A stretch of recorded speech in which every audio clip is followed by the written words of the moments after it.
Good morning everyone. I'm excited to stand before you today to present about the intersection of language, journalism, and the choices of the next generation of readers. My name is Fani Nurjana. I'm lecturer from Polytechnic Negeri Jakarta. Beforehand, I'd like to acknowledge my co-authors, Dr. Andes Muhammad Fauzi and PSI, who have played an integral role in this research. Okay, back to the presentation. Our focus today is on the influence of writing style and events in headlines on the choices of students in the publishing program, Department of Graphic Engineering and Publishing, in reading news content. The study examines the influence of writing style and the presented issue in news headlines on the choice to read the content of the news. The study investigates the extent to which the writing style and events in news headlines affect the reader's decision to continue reading the news content. However, understanding the influence of news headlines on the reader's choice can explain why certain news articles in online media are widely read or skipped by readers. So, without further ado, let me start this presentation. First thing first, news. News as defined by Musman and Mulyadi is not merely a report of events, but a narrative that transforms an event into something newsworthy. An event becomes news only when it is reported. The critical component in news, there are news headline, deadline, lead, body, and closing. The news headline, being the first element, plays as a crucial role. According to our research, a good news headline must meet 3 criteria.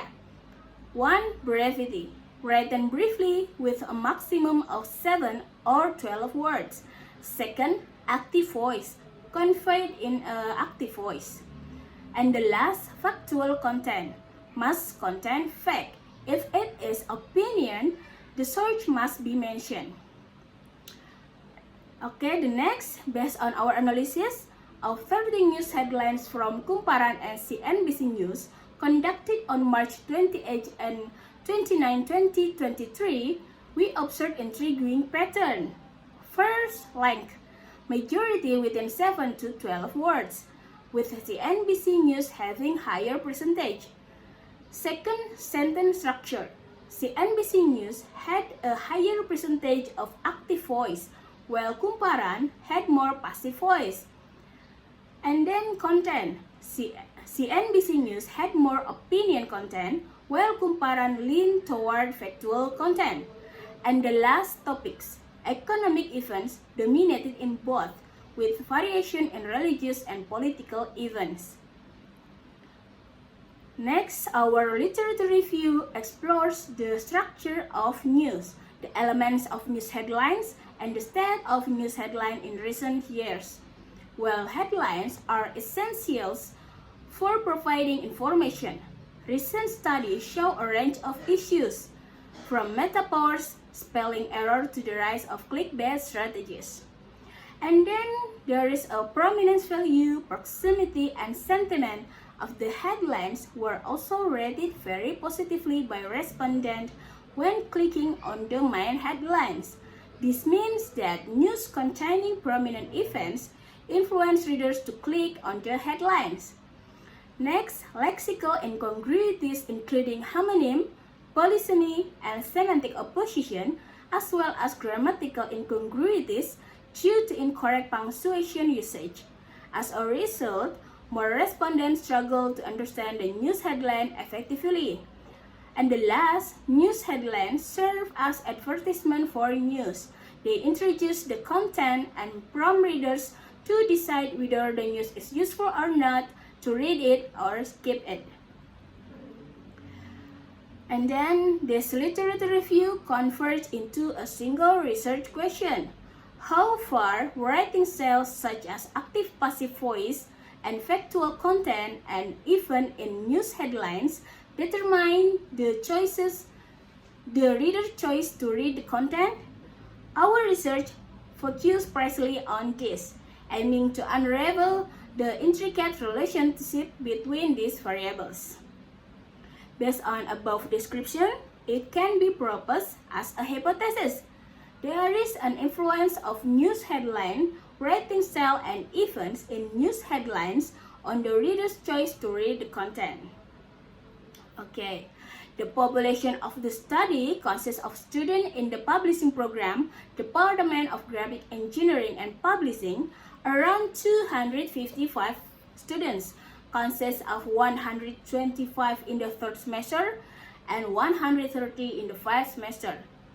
Each group receives news treatments with the following title design. Group 1 receives treatment 1, which includes news headlines using active voice containing factual event and news headline using active voice containing opinion. Additionally, they receive treatment 2, which includes news headline using passive voice containing factual events and news headlines using passive voice containing opinions. Group 2, as the control group, receive treatment 2, which includes news headlines using active voice containing factual events and news headlines using active voice containing opinions, which were then transformed into news headlines using passive voice. Similarly, they receive treatment 2, which includes news headlines using passive voice containing factual event and news headline using passive voice containing opinions, which were transformed into news headlines using active voice. Since the variable writing style in headlines and events in headlines are discrete or categorical, and the variable choice in reading news content is also discrete or categorical, statistical analysis using the chi-square test was employed. And then, here is the result. The data indicate that the headlines containing factual events in Group 1 news content with headline written in passive voice was relatively more read by respondents compared to news content with headline written in active voice. Meanwhile, in Group 2, news content with headlines written in active voice was relatively more read by respondents. The same trend occurred in headlines containing opinion events. This finding indicates that whether using active or passive voice using the prefix me or di has an effect on writing news headlines regardless of whether they contain factual or opinion events. Active voice is equally effective as passive voice in encouraging readers to read the news content. Whether the headline presents as a subject or not, the headline remains effective. This is not related to whether the headline contains factual or opinion events. Therefore, creating a news headline using an opinion, which can sometimes be sensationalized to create clickbait, without a basis and especially if it doesn't align with the content, is unfounded. Furthermore, broader research with a large sample size would be beneficial in the future.